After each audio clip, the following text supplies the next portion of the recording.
Greetings. This week we explore a very familiar story, the prodigal of the lost son.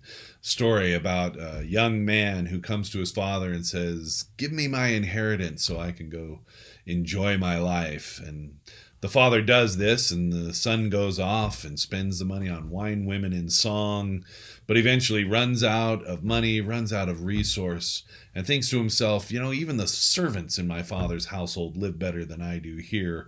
I'm going to go home and see if my dad will let me be a servant in his household.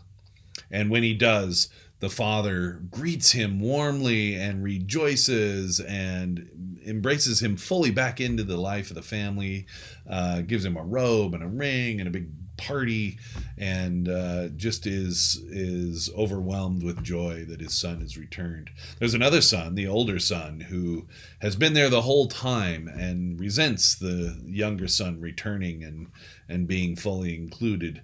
But the father insists that this child of mine was lost, but now is found. This child was dead, but now is alive. We should all be rejoicing.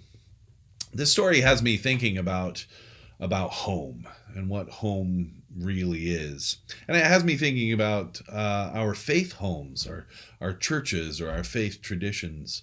For many of us, we grew up in a church and in a faith tradition, and we stuck with that throughout our whole lives, and it continues to be home for us. It feels like home in our church. For some, we may have left a tradition of our childhood and then come back later. Sometimes after we have children, we return to church, or perhaps we had a tradition in a different place and now we live somewhere else, but we return to the faith tradition of our childhood or our upbringing, and it feels like home. Yet for others I know, may have grown up in a faith tradition that no longer fits who they are or the values they hold. Or even worse, maybe they don't feel welcome there anymore, or are not welcome because of who they are or the things they believe anymore.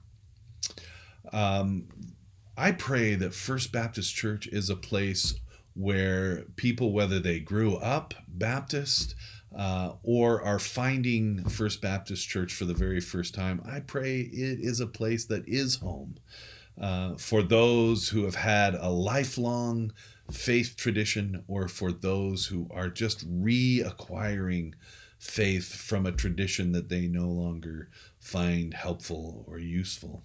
Either way, First Baptist Church is meant to be home for so many. And a faith relationship with God through Christ is meant to feel like home.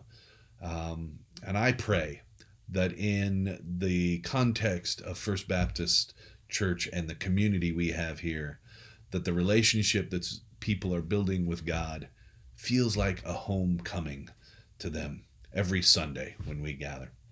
Let's explore this further on Sunday, 11 a.m. Here at First Baptist Church in person, or if you can't be there in person, join us on YouTube, where we'll live cast our worship service. Look forward to seeing you. Thank you, and God bless.